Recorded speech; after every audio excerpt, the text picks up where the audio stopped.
welcome back to my channel and welcome to your favorite, which are messy stuff, story time / Glamourween. I promised you guys content with me dressed up for Halloween, and for years and years now, for at least 3 years, I have had so many requests to dress up as the queen herself, Selena. Anything for Selena. I was this close to getting the iconic purple outfit that she did at the Astrodome, but I feel like everybody does that. This was the design where everybody was looking at Selena sideways, like, really? You're gonna have everybody wear like a cow print? Are you serious? This is never gonna work. And she was like, watch. She had her whole band wearing it. Super cute, but girl, the bustier, busti caca. I hope you guys are doing great and are super excited for Halloween. You guys make sure you're safe out there in these streets. Get your wine, snacks, everything you need so I can get you out of your reality for a little bit. While you do that, I wanna give a special thank you to my homies over at Fixed for sponsoring this video. Any of you that are on the road that are driving a car, you need fixed. And this is a need, not a want. This isn't something frivolous. This is something that is very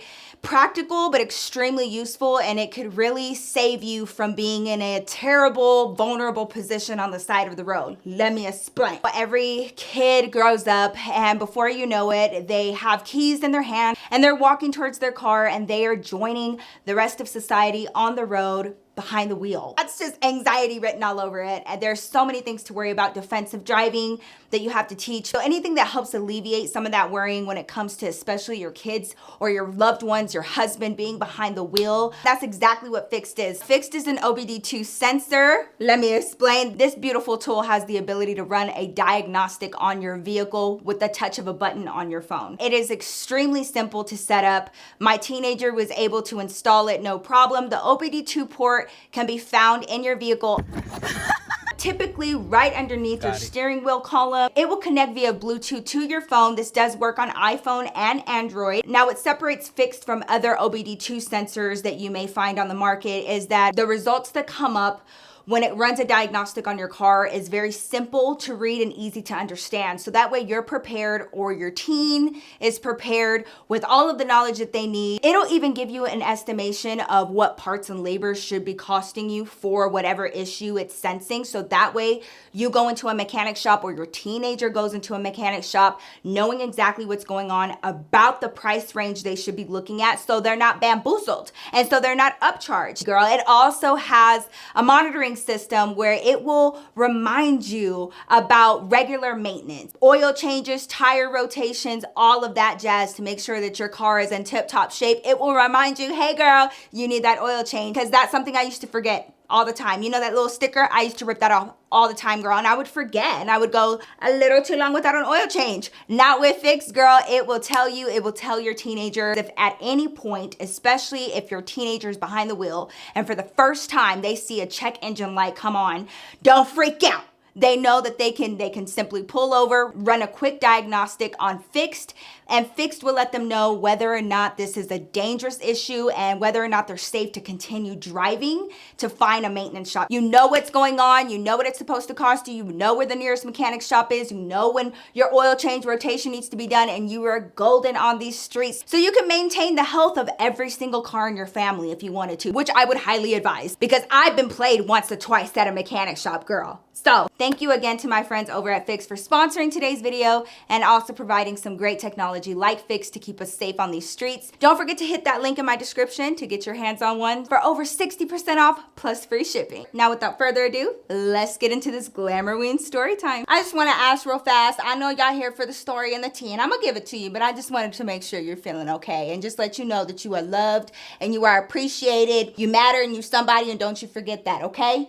Okay, everybody's all about the spooky, scary right about now. And I get it. I totally get it. I'm all about that life. Now, there are different types of horror, in my opinion. Now, we have the side that's like more paranormal, spiritual, ghosts, apparitions, exorcisms, stuff like that, okay? Possession, all that kind of jazz. And then there's the other side. That is a distinctly different type of scary humans.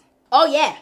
We some scary mofos out in these streets, girl. I know a lot of my Glamourstons are very young and beautiful, and you guys have your whole lives ahead of you. And I just want you to be smart about everything that you do. So this story that I'm about to tell you isn't just for entertainment. It's like, listen and learn, girl, because I never want you to be in this position, okay? This story takes place back when I was hanging out with Heather's funky ass a lot. And it was literally like a few months before I met my now husband. I wasn't really going to a whole lot of dorm parties and clubs anymore. However, I was still venturing over to the campus that my best friend was attending. At the time, my best friend was in this really rocky relationship. It was very toxic and they went back and forth a lot. It was very on brand for them to be going back and forth, breaking up, getting back together. And then in the interim, they would do petty shit to each other, like post things to make the other person mad. More oftentimes than not, now looking back in hindsight, you know, my best friend would always like to go out with me in the midst of a fight with her boyfriend. During those moments, my best friend would become like just like a party animal, okay? Typically, she would be reserved, quiet to herself, but that would all change. There was a shift in her relationship. If they were in the midst of a fight, this, that, and the third, all of a sudden my best friend was like, girl, city girl wildin'. I'm not even kidding. Well, right around this time when this story happened, that's where she was at, girl. She was like very recently had an argument with her mans. They're not talking. F him. Like, I don't ever want to see him again. I don't ever want to talk about him again. Like, trying to delete pictures out of her phone. Not permanently, though. And, like, you know, just stuff like that, right? And she asked me to come meet her on campus. And she was like, I'm going to be there for my afternoon classes. You should come meet up with me. And I was like, all right, cool. Well, at the time, I was talking to old boy that, you know, I used him for his tax money for my birthday party. Yeah, him. She sends me her schedule. I went over there a little early because I was going to meet up with old boy and then meet up with her, right? So there was like a little coffee shop near campus. I went there, met up with old boy, we chilled. You know, I got my ego stroked a little bit. And then I met up with my homegirl in the middle of this courtyard later on that day. The minute that she walks up, I can tell vibe is off and we go off to the bathroom. We go off on our own and she updates me on the recent breakup and the fact that they're fighting. Very, very, very fresh. So in my mind, legit, when she was telling me, in my mind, I was preparing myself for crazy Heather. She's on her way. She's packing her shit. She's on her way here. She's gonna be here tonight. And I already know she's gonna be acting a plum full. So I need to be prepared. Fast forward, we end up hanging out with our friends. I tell old dude, like, hey, my bestie, like, isn't feeling her best right now. I did not tell him all her motherfucking business because he didn't need to know. But I was like, you know, she's not feeling that great right now. So I just have a feeling that she's going to be drinking a lot today. So you might have to drive both of us. If it gets to that point, would you be okay with driving her home? But I just wanted to have a backup plan because I had a feeling that she wouldn't be able to drive her own car.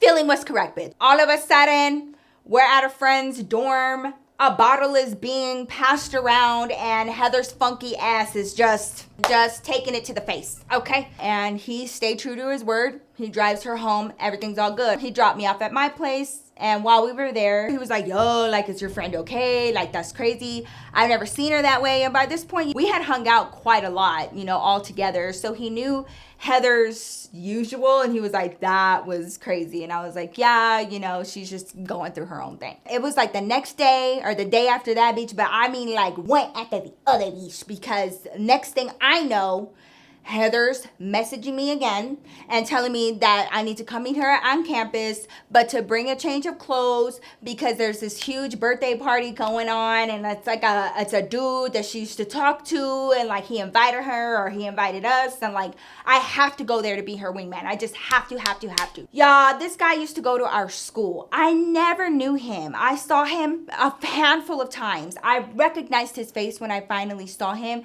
but bitch, I didn't know him like that. And like, well, apparently, bitch, Heather had this long-standing crush on him. And she literally went into this evening when I met up with her. We changed in her car, bitch. And, you know, into something a little bit more schmexy. And we go out to this party or whatever. As soon as we arrive, I see him and I'm like, oh, fuck. Like, yeah, I do remember seeing him at the school. And Heather decides to let me know tonight she's on a mission. This isn't a regular, just chill, just party kind of night. She's on a mission. What's the mission, you may ask? To sleep with this fool. Imagine with me, if you will, okay? I'm at this damn party. My ass literally just hits the seat. I just sit down. No shots have been, nothing. Like, we literally just walked in, and all of a sudden, Heather sits down next to me. She's like, bitch, I'm gonna get fucked up, and I'm gonna fuck him. Hold up before you start commenting and shit, because I already know.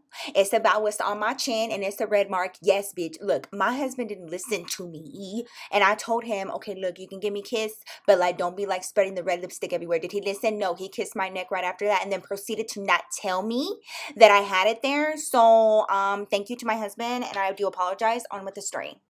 Immediately I start freaking out. Why?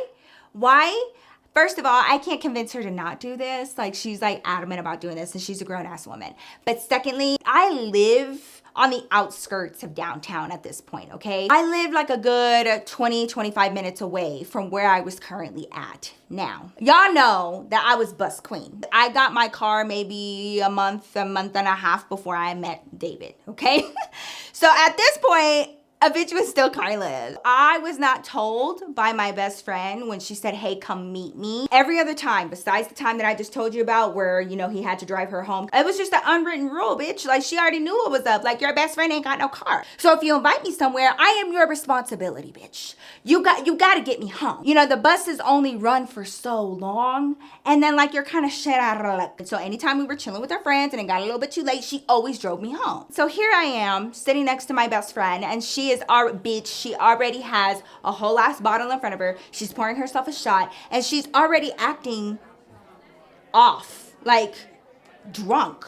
We just got here. Have you been drinking? Yeah, bitch, I like pregame before I got here. What, you didn't? What you mean you pregame, bitch? She drove to campus where we met up. She drove there. I was like, you drove like that? And she was like, oh my, I didn't hit until just now. Like, I just wanted to make sure it hit. You know what I mean? Like, I just wanted to, I don't know if y'all have ever had this moment with your best friend, but if you haven't, you will. Most likely you will.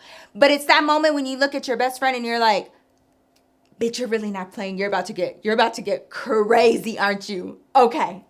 Don't be like me. Don't Don't ever leave how you're gonna get home up to like just blasé, like I'll roll with the punches. No, bitch, you need to know how you're gonna get home. You know, I just end up like partying and like having some non-alcoholic drinks and stuff and just, you know, having a good time. Before I know it, an hour passes. 2 hour passes. Honestly, I'm putting all of my eggs in one basket because I'm hoping that he can take me home. Because, like, he had a car, obviously. So, and I'm, like, texting him. I'm like, yo, I thought you said you were going to be here. He's, like, keeping me updated. Whatever. He finally gets there. By the time he gets to this damn party, it's almost midnight. Every single bus bitch gone. There's no way for me to take a bus, okay? So he walks into the party. I tell him what's up. Yeah, like I'm gonna need a favor from you if you don't mind. So, you know, you already know I ain't got no car. And Heather, like my bestie, as you can see, she's not gonna be able to drive me home either. So I was wondering can you drive me home? His face just fell. Like before I even finished asking him, his face fell and he was like just started shaking his head. I'm like, what you mean? He was like, dude, I don't have my car. And I was like, what you mean you don't have your car? He had a stick shift and something went out with his clutch or something. And he was constantly driving that shit stupid. And I knew he was gonna fuck up his clutch and that's exactly what he did. So he was like, oh yeah, my car's in the shop. And like I got here from oh boy. And oh boy stays in this building in his own dorm. And like I was just gonna spend the night. I look around, not one sober person in eyesight. Not one. Like, and it was just, why didn't I call my mom? Why didn't you call your mama? Y'all, keep in mind, I had to go back to go live with my mom and my grandma, bitch, after having my heart broken, okay? And like tail tucked between my legs and shit. So when, you know, at this point, I'm 19, I'm an adult. I have my own job and everything. But my mom had one rule. I can't tell you when to go out. I can't tell you when to come and go. But what I am going to tell you is you're not going to be keeping me up all night with your pendejadas. And when you do come home, you're going to be quiet and respectful and not wake up me and grandma. So like, basically, she drew a line in the sand. If you're grown enough to go out there, you need to be grown enough to get yourself home safely, okay? Fair, okay? I want to act grown. So calling my mom, off the table. Uber was a super small company at this point, and they only service certain areas. So believe it or not, that wasn't on the table either. So she comes out and she sits on the couch. She starts chilling, and guess who goes over there and sits next to her? Oh boy. the one that she's trying to, right? Y'all, I'm watching this whole thing happen. They start playing video games together, and like she's having the time of her life. I'm just gonna take a cab. I'm gonna take a taxi home. And like I said, it's like a 15-20 minute drive. It shouldn't be that bad. I got my card. I make money. I can do this, it's fine. I was tired and I just remember wanting to leave really bad. So I say bye to her, bye to everybody, and we dip. And it's me and oh boy, right? So the dude that I was talking to at the time, he decides to walk me back over near campus, and there's like this big light rail station over there. So we walk all the way over there, and the whole time he's like apologizing. He's like, dude, I'm so sorry I don't have my car. Like I feel so bad. Like I feel wrong, like not being able to take you home.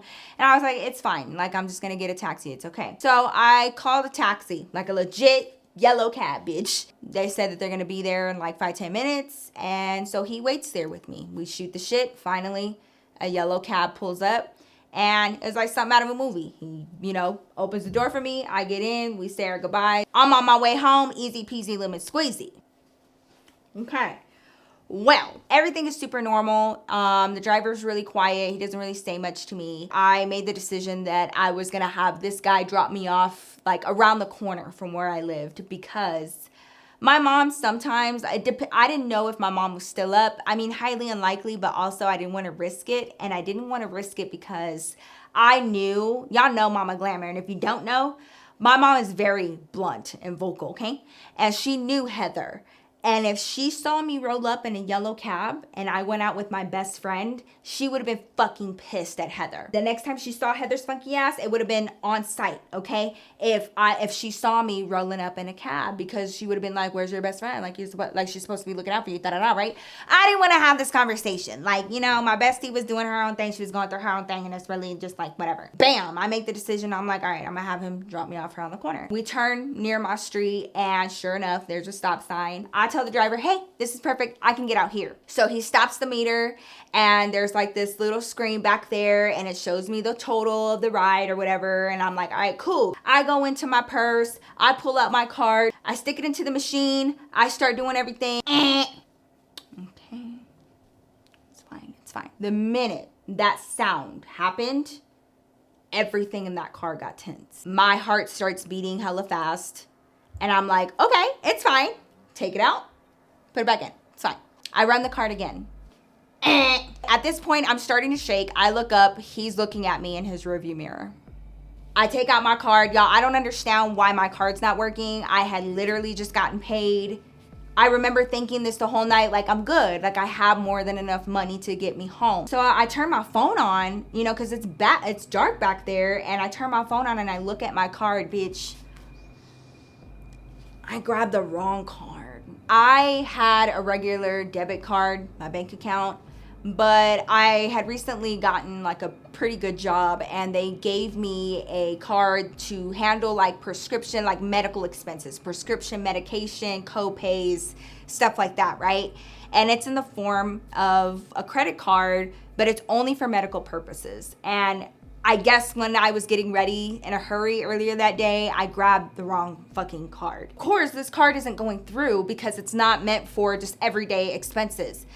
So it keeps denying and declining and declining. So I start thinking there is a PIN number to this card that my employer gave us, like in a packet. And I knew the PIN number. So I was like, okay, let me try it again, but put the PIN in and maybe it'll go through. So here I go. I go for like the third, fourth time. I don't even remember. But it was definitely, numerous times. And so I do it again and I put in the PIN. Please, please, please, please. Why do I feel this car rolling? We're moving. I'm looking around and I'm like, we go forward and like we were leaving a stop sign and we're like at a 4-way crossing, okay? We roll forward and all of a sudden he's busting at you. Hey, where are you going? Where are you going? I was like, whoa, like where are you going? He starts telling me that he's gonna take me back to like headquarters or like where he's stationed out from. He has a thick accent, so I'm trying to understand, and he's like, I have to take you back here and you have to explain to them why you can't pay. And I was like, no, but I can pay, I just have the wrong card.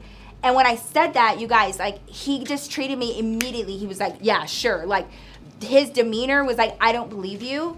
And he starts saying something along the lines of like, people have been trying to get out of my car and not pay, and I've lost a lot of money, like people have been stealing, and I'm not gonna fall for it. Like, you knew that you were getting a cab, you can't pay. So he's saying all of this as he's like rolling down the street. He's already busted at you, right? So I'm like trying to listen, and I'm like, no. And I was like, no, I can pay though. So I keep trying to like tell him I can pay, like just give me a second, because I know that you heard all them declines, but I could pay. Like, please listen to me. So I'm like begging him, and I'm like, sir, please listen to me. Like, if you would please just like let me explain, I can get you your money. There was this small shopping mall, very small. Like, there was like an antique store in there, like a martial arts center, some shit. It's like this little small shopping mall. So he pulls into this empty, dark ass parking lot of this shopping mall.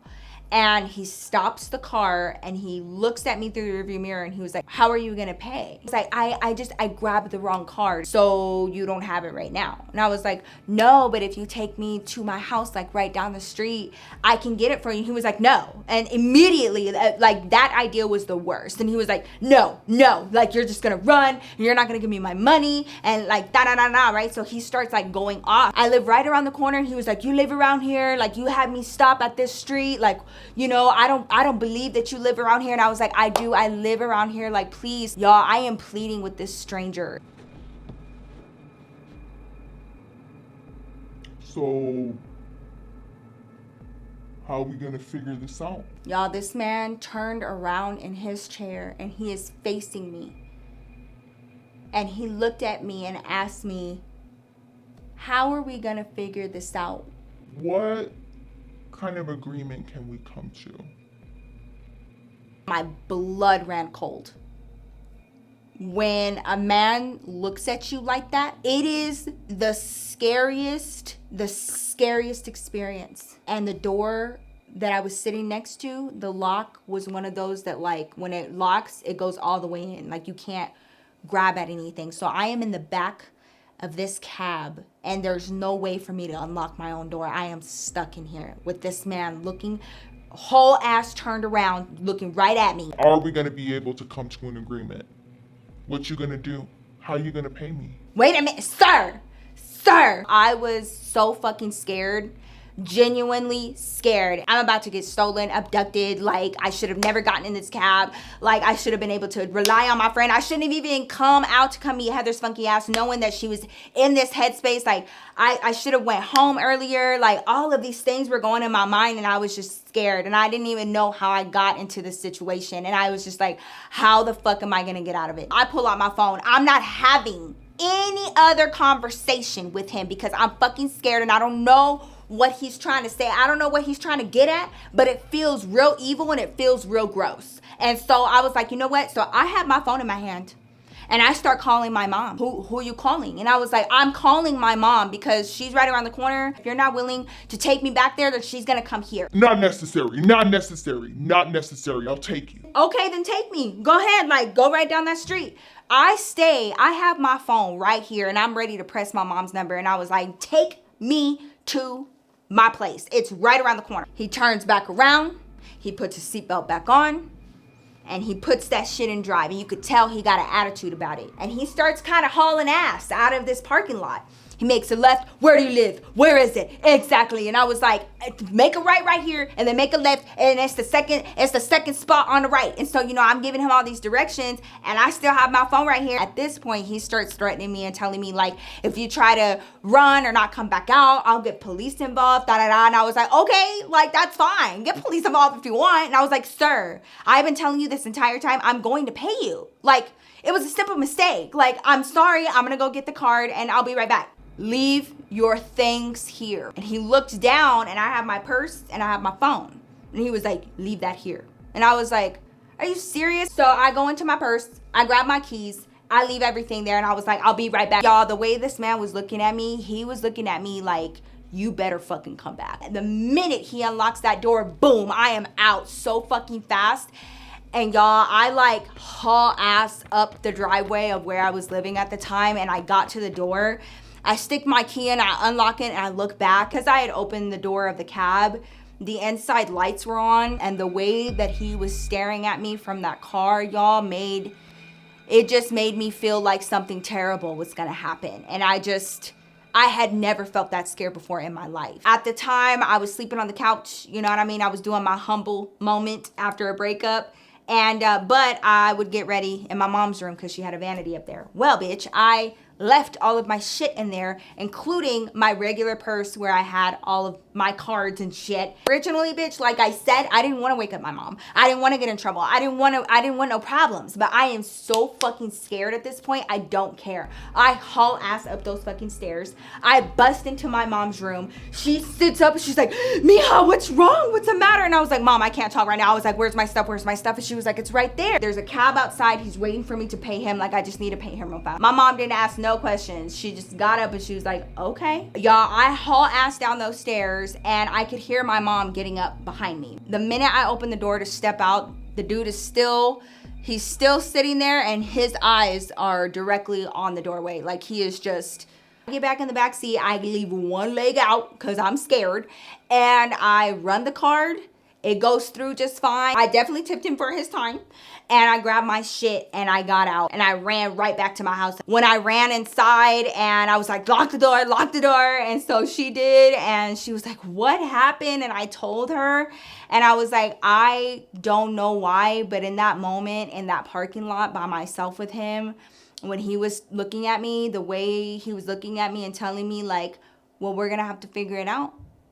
Like, how are you gonna pay me? My mom gave me the biggest hug and she was like, I'm so happy that you're safe. That could have been so bad. As I imagined, she was like, where the fuck is Heather's funky ass? And why wasn't she driving you home? And like, what the fuck? And like, if you're gonna be going out there, make sure you go with friends that you can fucking trust and like you can count on. This moment right here was the driving force behind me getting that Scion and pulling out a hella big loan and having a high interest rate, a hella debt for that car, because this experience scared me so bad. I would rather be in debt paying this shit off for years than to ever be in that situation. So many reasons that I hated being on the bus in the first place. Obviously, safety quickly became the priority of reasons after this experience, because being at somebody else's mercy, bitch, and being in somebody else's car and being made to feel like you can't leave or like you're not in control is the scariest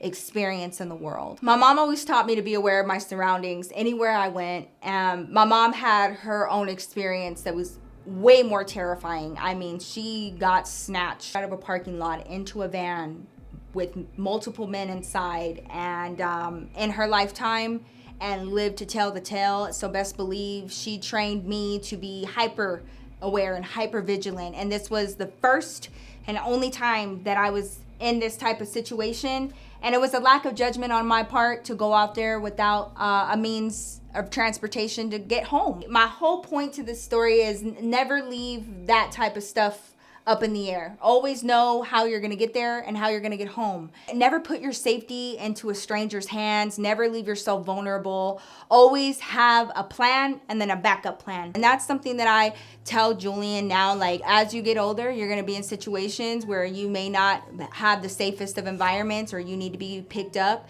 You know that you can call me or dad and we will come get you, no questions asked. No lecture, no nothing.